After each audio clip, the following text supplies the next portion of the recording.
Hello, I'm WA0021 and I'm going to talk about the brain. I used flour and water to make dough, which I then rolled and I shaped into a brain. I used acrylic paint to paint the different parts of the brain into different colors.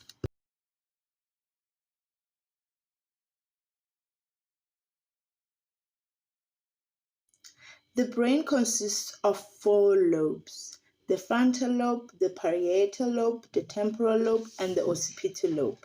The frontal lobe is in the frontmost part of your brain and it is the largest lobe. It is responsible for voluntary movements such as walking and running, the way you think, the expressive language, and it contains Broca's area, which is associated with speech ability. The frontal lobe is also the most common lobe for injury.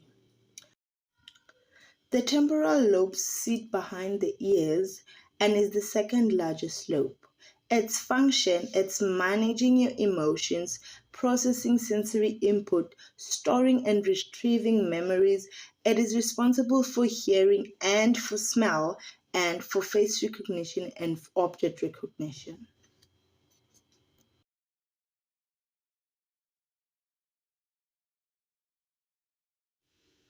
The parietal lobe is painted in color yellow and the occipital in color orange. The parietal is underneath the crown of your skull at the top of the rear of your head. It plays a key part in your understanding of the world around you. It processes the sense of touch and it assembles input from other senses in a form you can use. It is the lobe that is most affected by the Alzheimer's disease.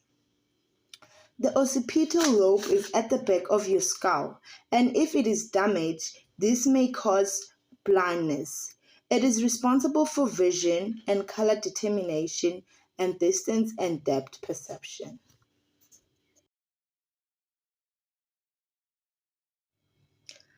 The brainstem, spinal cord, and the cerebellum are all painted in color red. The brainstem consists of the midbrain, pons, and the medulla oblongata. The spinal cord begins at the bottom of the brainstem and ends in the lower back.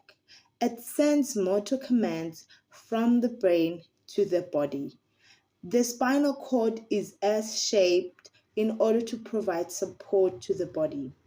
The cerebellum is at the back of your head, above and behind where the spinal cord connects to your brain. It sends signal for the body to adjust and move. The cerebellum also controls voluntary movement such as walking, posture, balance, eye movement, and eye coordination. Although I have learned a lot throughout the process of making this brain, I still have a couple of questions pertaining to the brain and how it functions. Why do we dream is one of the questions. And do blind people dream in vision?